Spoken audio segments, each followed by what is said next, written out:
A very good morning to all of you. Welcome to my YouTube channel. So students, today's topic is differentiation under the integral sign.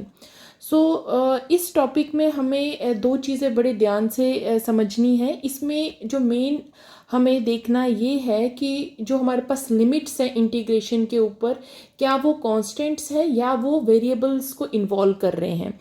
जो इसमें case दो बनेंगे. एक case में क्या होगा कि जो उसमें हमें किस तरीके से क्वेश्चन को सॉल्व करना है वो डिपेंड करेगा कि जो उसकी लिमिट्स हैं क्या वो कांस्टेंट्स हैं independent of that parameter. And दूसरे केस में क्या हो जाएगा, वो केस ऑफ वेरिएबल लिमिट्स होगा. उस केस में क्या होगा, लिमिट्स इन्वॉल्विंग द पैरामीटर. तो मीन्स वहाँ पे जो लिमिट्स होंगे वहाँ पे उस जगह पे ये ज़रूरी नहीं कि वो कांस्टेंट होंगे, उसमें पैरामीटर मीन्स वो वेरिएबल को इन्वॉल्व करेंगे. तो ऐसे केस में जो उसका फॉर्मूला होगा वो डिफरेंट होगा और हमें वही फॉर्मूलाज यूज़ करना है उनको सॉल्व करने के लिए. So basically differentiation under the integral sign में होता क्या है कि अगर हमारे पास कोई फंक्शन है जिसको हमने डिनोट किया है एफ ऑफ एक्स अल्फा से ऑफ टू वेरिएबल्स, इसमें वेरिएबल्स एक्स है और अल्फा है और अल्फा एक पैरामीटर है जो कि हम इंटीग्रेट कर सकते हैं उसको विथ रेस्पेक्ट टू एक्स से between the limits A and B. So उस केस में क्या होगा, जो ये इंटीग्रल है that is integration A to B F of x alpha D X, ये क्या होगा, ये एक फंक्शन बन जाएगा किसका, उस पैरामीटर अल्फा का. सो we can say in general integral over A to B F of x alpha D X this is equal to capital F of alpha.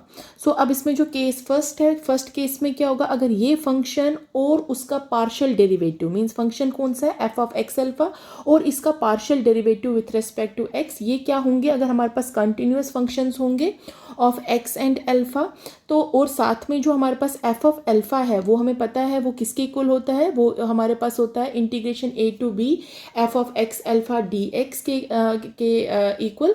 So then उस केस में क्या होगा, जो उसका टोटल डेरिवेटिव, बिकॉज हमें यहाँ पे देखना क्या है differentiation under the integral sign. So differentiation यहाँ पे अगर हम बात करें तो means it is the total derivative.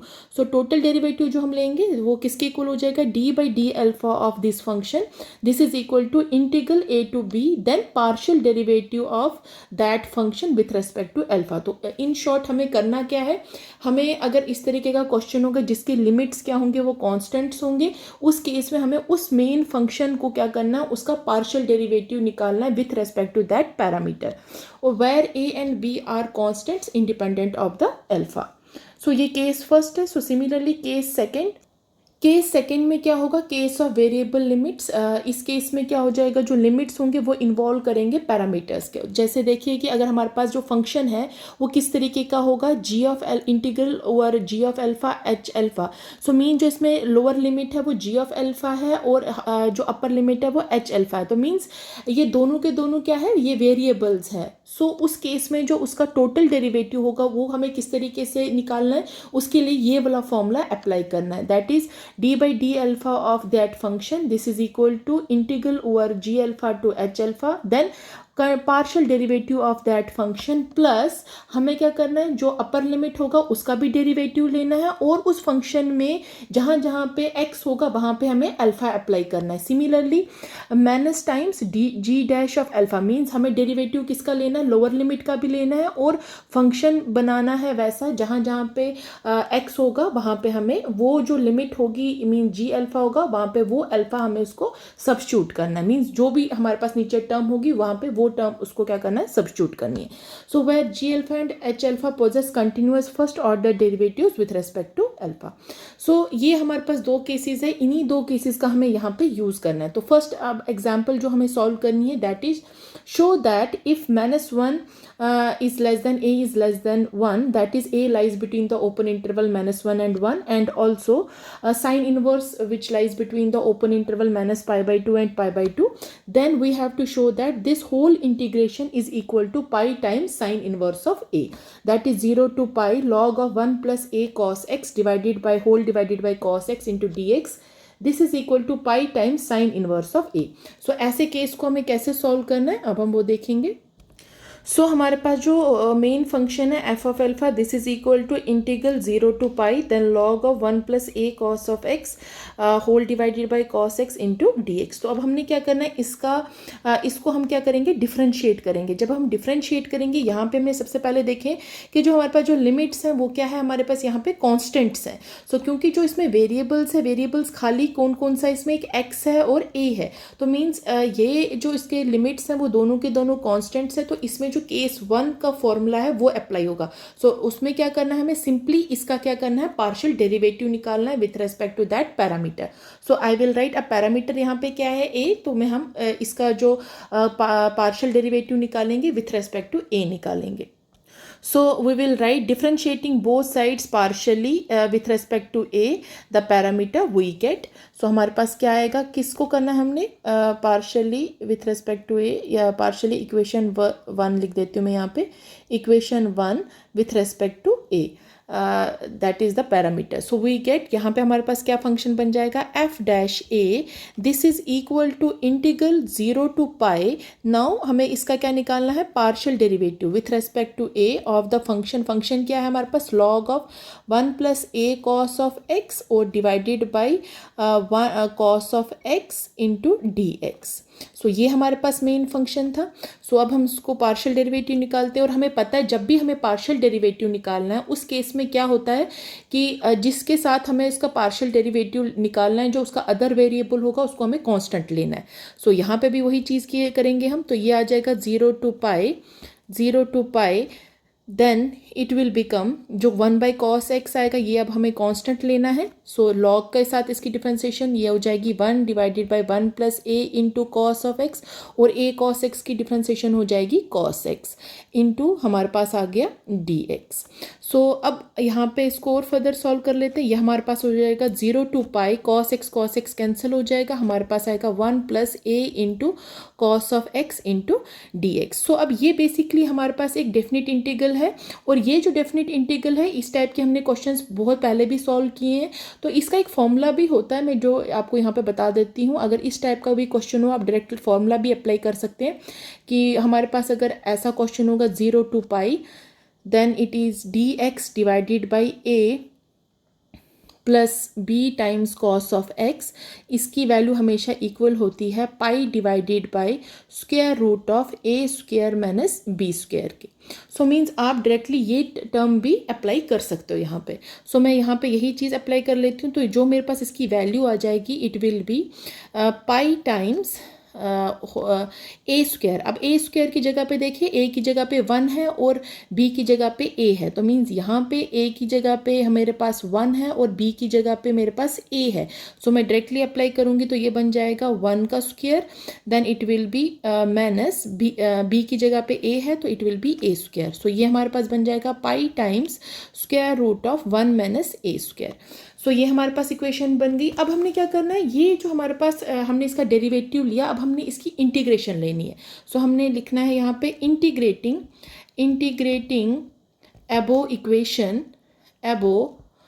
Equation and with respect to a we get, ये बोथ साइड्स करना है, integrating above equation both sides, ठीक है। With respect to a we get, यहाँ से क्या हो जाएगा, एफ डैश ए का इंटीग्रेशन हो जाएगी अब एफ ऑफ ए, और ये वाली टर्म की इंटीग्रेशन में क्या बन जाएगा, pi into 1 divided by under root of 1 minus A square होता है sine inverse of A plus C की, मतलब इसकी इंटीग्रेशन डायरेक्टली मैं ऐसे लिख देती हूँ, integration over 1 divided by 1 minus A square into D A, ये किसके इक्वल आ जाएगा, साइन इनवर्स ऑफ ए के इक्वल। सो डायरेक्टली यहाँ पे अप्लाई किया plus some integrating constant. So ये हमारे पास आ गया। So name it as equation number second. So ये हमारे पास एक इक्वेशन नंबर फर्स्ट आ गया, ये हमारे पास इक्वेशन नंबर सेकेंड आ गया। अब हम इक्वेशन नंबर फर्स्ट से क्या देखेंगे, अगर जब हम ए की वैल्यू क्या पुट करेंगे 0, तो एफ ऑफ ए की वैल्यू क्या आएगी। सो इक्वेशन जो फर्स्ट था हमारे पास वो था basically f of A is equal to 0 to pi log of 1 plus A into cos of x whole divided by cos of x into D x. ठीक है। और हमारे पास ये इक्वेशन नंबर 1 था हमारा, और इसी तरीके से जो इक्वेशन 2 थी वो हमारे पास क्या थी, F of A is equal to pi times sine inverse of A plus C, ये हमारे पास क्या था, इक्वेशन नंबर 2। सो इस केस में अब हमने क्या करना है, हम यहाँ पे लिखेंगे so from equation first when a is equal to 0, जब a हम क्या करेंगे, पुट 0 इस इक्वेशन नंबर 1 में, तो जो f ऑफ a है वो भी किसके इक्वल आ जाएगा, 0 के इक्वल आएगा। सो यहाँ पे फ्रॉम इक्वेशन सेकेंड से हम क्या करेंगे, जो ये f ऑफ a है उसकी जगह पे ये वैल्यू पुट करेंगे। सो हम लिखेंगे 0 is equal to pi times sine inverse of a plus C. Sine A की जगह पे भी हम वैल्यू पुट कर लेते हैं। सो यहाँ पे ए की जगह पे 0 आ जाएगा, देन प्लस सी। सो यहाँ से सी की वैल्यू मेरे पास कितनी आ गई, 0। सो ये जो सी की वैल्यू 0 आई, इसको मैं किस में सब्स्टिट्यूट करूँगी, इक्वेशन नंबर सेकेंड में, ठीक है। सो इस सी की वैल्यू मुझे कहाँ पे सब्स्टिट्यूट करनी है, इक्वेशन नंबर सेकेंड में। So I will write therefore F of A is equal to pi times sine inverse of A plus 0, और we can say F of A is equal to pi times sine inverse of A. And what is F of A, ये F of A क्या था from equation first से, this whole integral. So I will write 0 to pi, therefore 0 to pi log of 1 plus A into cos x, 1 plus a into cos x whole divided by cos x dx, this is equal to pi times sin inverse of a, hence solved। so यही हमें इसको क्या करना था, solve करना था। सो ये case 1 के ऊपर क्वेश्चन है। अब मान के चलिए कि जो हमारे पास केस सेकंड था, मीन जहाँ पे हमें जो लिमिट्स थे अगर उसमें पैरामीटर्स आ जाते हैं, तो पैरामीटर्स के केस में जो उसमें जो सेकंड फॉर्मूला था हमें वो कैसे सब्स्टिट्यूट करना और कैसे सॉल्व करना, अब उसके ऊपर एक एग्जाम्पल सॉल्व करते हैं। So next example is evaluate integral 0 to a log of 1 plus ax divided by 1 plus x square into dx by applying differentiation under integral sign। अब ऐसे केस में सबसे पहले जो हमारे पास मेन फंक्शन है वो क्या है, f of a is equal to this whole integral। और यहाँ पे देखिए कि जो हमारे पास इसमें जो पहले पैरामीटर्स हैं वो क्या क्या है, वेरिएबल्स क्या क्या है हमारे पास, इसमें वेरिएबल्स x और a है। तो पैरामीटर जो a है यहाँ पे ये इन्वॉल्व हो रहा है कहाँ पे, इस अपर लिमिट में भी। सो दिस मीन्स यहाँ पे हमें क्या यूज करना है, यहाँ पे हमें जो केस सेकंड है डिफरेंशिएशन अंडर इंटीग्रल साइन का वो यूज करना है। सो वो हमारे पास फॉर्मूला ये है जिसको मैंने ऑलरेडी यहाँ पे लिख दिया है। दिस इज अगर if F of alpha is of this type, mean जहाँ पे वो क्या करेगा, वो पैरामीटर्स को इन्वॉल्व करेगा, उस केस में जो उसका टोटल डेरिवेटिव होगा वो हमें इस तरीके से सॉल्व करना है। अब इसको सॉल्व करने के लिए अब देखिए कैसे हम करेंगे। सबसे पहले हम लिखेंगे differentiating equation first both sides with respect to a we get. अब जब हम इसको डिफरेंशिएट करेंगे तो क्या आ जाएगा मेरे पास, ये आ जाएगा F dash of A, this is equal to, ये आ जाएगा मेरे पास 0 to a, then 0 to a, then it is del by del, that is partial derivative of that function। आ जाएगा partial derivative with respect to a of किसका करना है हमें, जो मेन फंक्शन है, that is log of 1 plus A x whole divided by 1 plus x square into D x, then plus अब हमें क्या करना है, जो अपर लिमिट है उसका डेरिवेटिव लेना है। तो मैं इन शॉर्ट लिख लेती हूँ, that means D by D A of A, okay, and into this function को अब हमें किस में चेंज करना है, मीन्स जहाँ जहाँ पे x होगा वहाँ पे हमें अपर लिमिट लगानी है, मीन्स a लगानी है। तो मैं यहाँ पे लिख देती हूँ, ये बन जाएगा log ऑफ मेन फंक्शन में, फंक्शन ये है हमारे पास, ओके।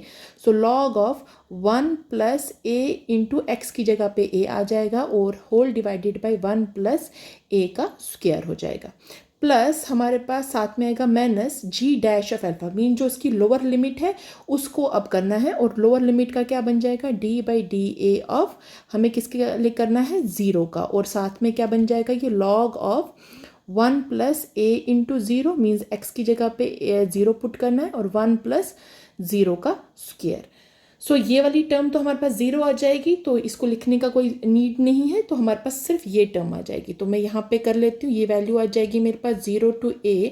इसका मैं पार्शियल डेरिवेटिव निकाल लेती हूँ। आपको पता है पार्शियल डेरिवेटिव में हमें जिसके साथ करना उसके दूसरा वेरिएबल कांस्टेंट हो जाएगा, तो 1 + x² कांस्टेंट आ गया। यहाँ से इसकी डिफ्रेंसिएशन हो गई 1 / 1 + ax, और ax की डिफ्रेंसिएशन हो गई यहाँ पे x × dx। Then it will be plus log of 1 + a² whole divided by 1 + a²।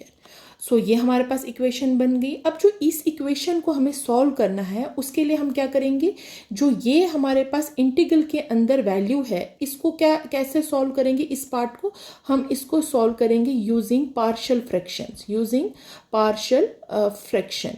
सो जब पार्शियल फ्रैक्शन से इसको सॉल्व करेंगे तो हमारे पास इसकी वैल्यू आ जाएगी। उसके बाद हम उसको इंटीग्रेट करेंगे और वहाँ से हमें सिंपली इसकी वैल्यूज़ आ जाएंगी। सो देखिए, सो अब मैं खाली जो ये इंटीग्रेशन है के अंदर का पार्ट है उसी को पहले सॉल्व करूँगी यूजिंग पार्शियल फ्रैक्शन से। I will let x divided by, कौन सा टर्म था ये, 1 + ax एंड 1 + x²।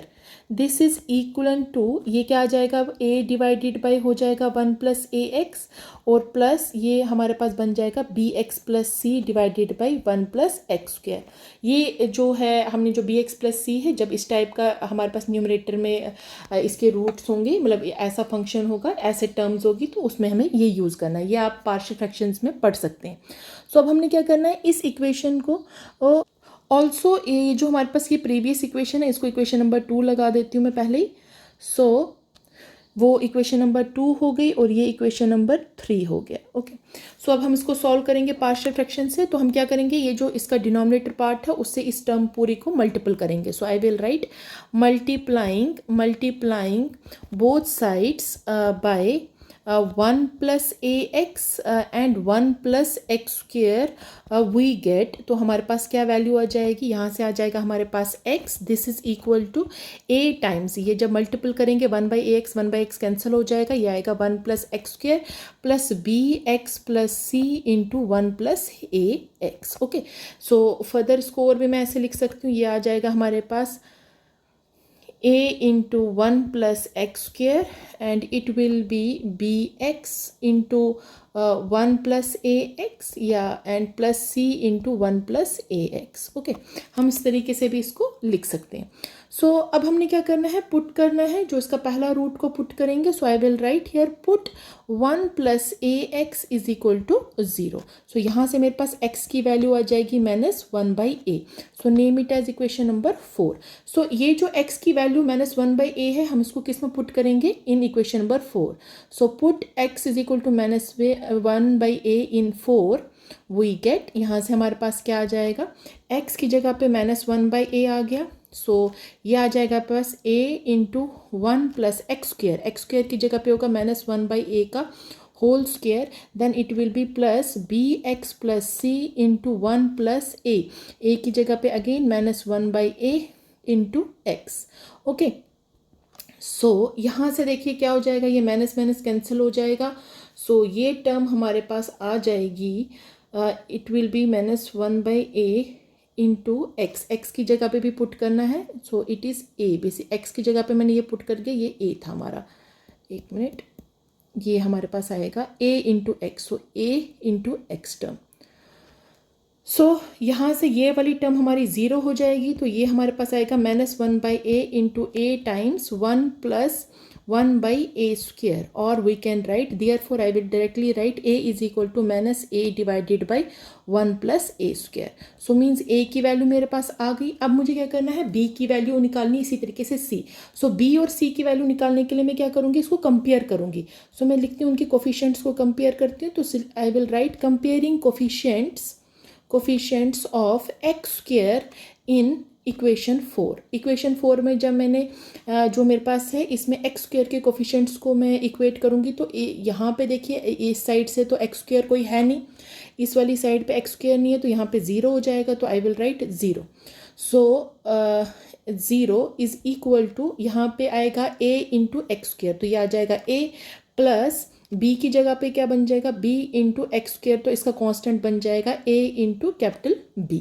सो अब यहाँ पे अगेन a की वैल्यू सब्स्टिट्यूट करते हैं सो दैट हमें क्या हो जाएगा, b की वैल्यू मिल जाएगी। सो b की जो वैल्यू आएगी वो किसके इक्वल आ जाएगी, b is equal to -1/a into a, और I will write -1/a into -a divided by 1 plus a square, और I will write this is equal to a 1 divided by a 1 plus a square, और 1 plus a square. So b is equal to 1 divided by 1 plus a square. So ये हमारे पास b की value आ गई। अब इसी तरीके से हम c की वैल्यू निकालेंगे। सो c की वैल्यू के लिए मैं जो कोफिशिएंट्स कंपेयर करूँगी वो कांस्टेंट टर्म्स को करूँगी। So comparing constant terms in equation number 4 we get, तो यहाँ पे दूसरी साइड से कांस्टेंट में हमारे पास 0 था और दूसरी टर्म में हमारे पास a प्लस सी होगा। सो जो हमारे पास यहाँ से हमें वैल्यू बन जाएगी, this implies c is equal to -a, और जो और which is equal to I will write minus into minus times a divided by 1 plus a square, और I can write a divided by 1 plus a square हो गया हमारे पास c की value.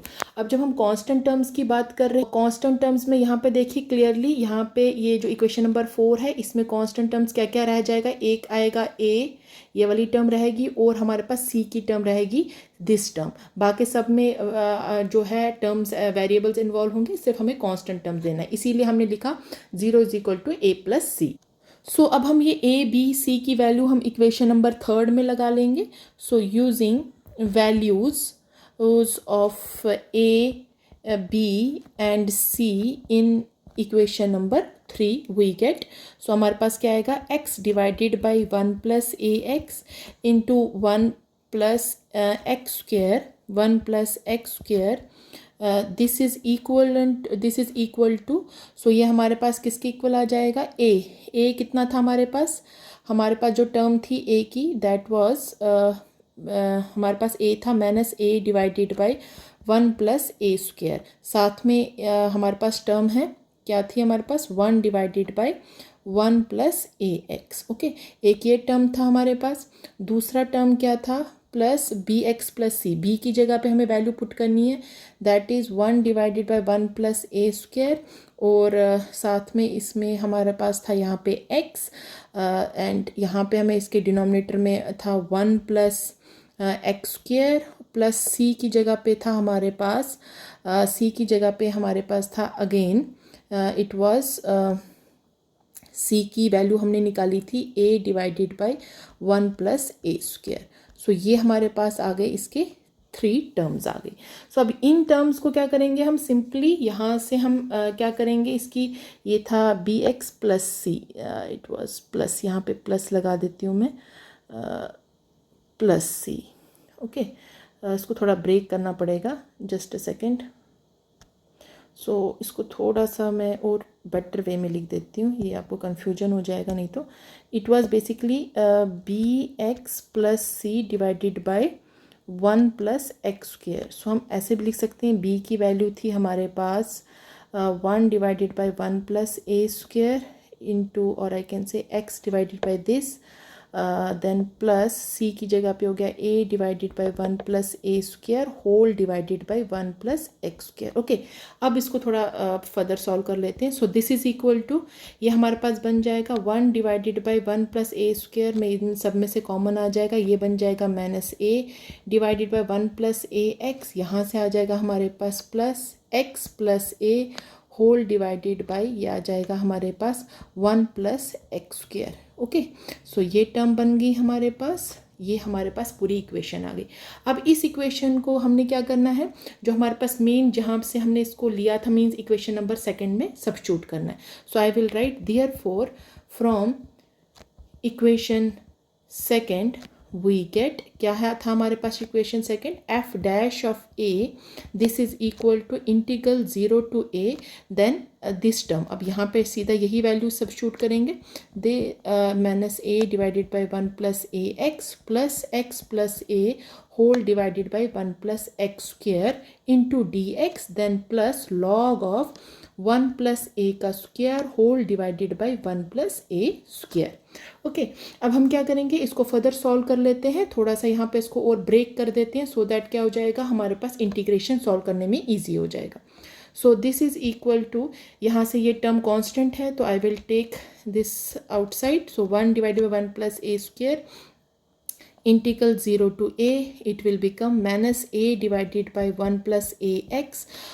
साथ में मैं क्या करूँगी, प्लस इस टर्म को ब्रेक कर देती हूँ, इन दोनों टर्म्स को। सो आई विल राइट 2 से मल्टीपल और डिवाइड कर रही हूँ, so into 2x whole divided by 1 plus x square plus a divided by 1 plus x square into D x, then plus log of 1 plus A square whole divided by 1 plus A square. Okay, अब ये करने से थोड़ा easy हो जाएगा, क्योंकि इससे क्या हो जाएगा, मुझे इसकी इंटीग्रेशन करने में इजी होगा। अब हम जब इसको इंटीग्रेशन करेंगे और लिमिट्स लगाएंगे, हमें इजीली वैल्यूज़ आ जाएंगी। सो अब इसके ऊपर इंटीग्रेशन अप्लाई करेंगे तो हमारे पास वैल्यूज़ आ जाएगी 1 divided by 1 plus A square. So integration और लिमिट्स लगा के मैं डायरेक्टली लिख देती हूँ, यहाँ पे वैल्यूज़ आएगी, पहले इंटीग्रेशन कर लेते हैं। ये बन जाएगा हमारे पास ये जो टर्म आ जाएगी, ये आ जाएगी minus a into log of 1 plus A x divided by a, then it will be plus 1 by 2 into log of 1 plus A square. Similarly, next term will be it will be sorry, it is 1 divided by 1 plus x square. Then next term will be plus a into tan inverse of x, साथ में limits है 0 से a तक, और plus log of 1 plus A square whole divided by 1 plus A square. अब हम इसमें limits लगा लेते हैं। सो ये हमारे पास, so this is equal to 1 divided by 1 plus A square. Now instead of यहाँ पे बन जाएगा ये टर्म, ए और ए कैंसिल हो जाएगा, तो ये आ जाएगा log of 1 plus A x, ये टर्म और ये टर्म कैंसिल हो गई। So plus 1 by 2 log of 1 plus x की जगह पे आ गया ए का square, then plus A into tan inverse of x की जगह पे आ गया ए, सो माइनस टाइम्स 0, बाकी टर्म जो हो जाएगी वो 0 हो जाएगी। Then log of 1 plus A square divided by 1 plus A square. So this is equal to 1 divided by 1 plus A square. इसमें से और ये वाली अगली टर्म्स में यहाँ पे आ जाएगा। एक चीज़ और थी, यहाँ पे x जब हमने लिमिट लगाया तो ये भी a हो जाएगा। Just a second, I will right it here. ये हमारे पास हो जाएगा a इंटू ए। सो ये टर्म हमारे पास अब बन जाएगी minus log of 1 plus A square plus 1 by 2 into log of 1 plus a square, then plus a into tan inverse of a, then plus log of 1 plus a square whole divided by 1 plus a square। इन दोनों में से इन दोनों को आपस में solve कर लेते हैं। यहाँ से आ जाएगा 1 divided by 1 plus A square, it will be minus 1 by 2 log of 1 plus a square, then plus a into tan inverse of a, then plus log of 1 plus a square whole divided by 1 plus a square।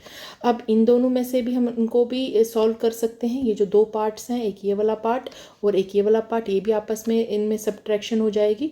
सो हमारे पास final part आ जाएगा, this will be 1 divided by 1 plus a square, then it will be 1 by 2 times log of 1 plus a square plus a into tan inverse of a।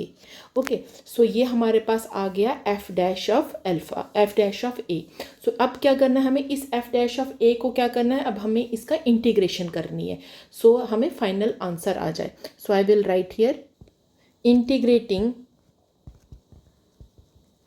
both sides with respect to a we get, जब हम इसको integrate करेंगे both sides तो f dash of a हो जाएगा f of a, this is equal to 1 by 2 times integration करेंगे, ये हो जाएगा 1 divided by 1 plus A square, ये आ जाएगा log of 1 plus A square into D A, then plus integral a into tan inverse of a divided by 1 plus A square into D A plus constant.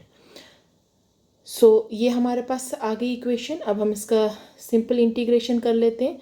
So integration करने के बाद हमारे पास value आ जाएगी 1/2।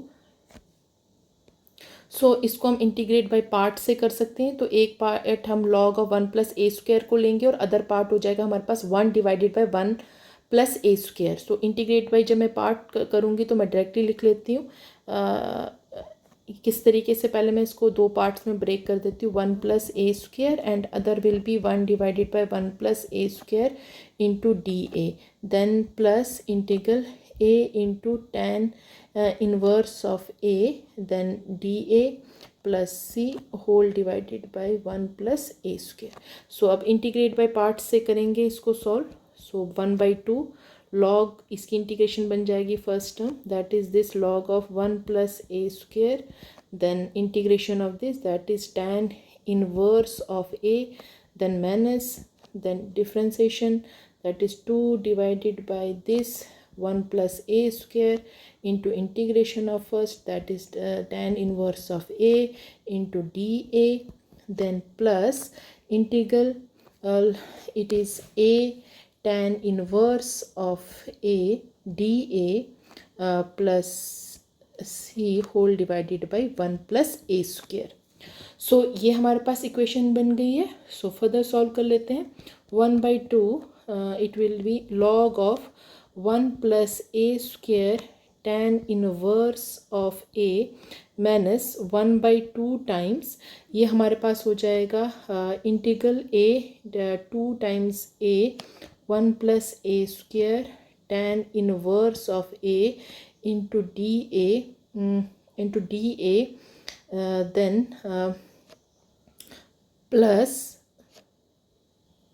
plus integration a into tan inverse of a into dA whole divided by 1 plus a square plus c.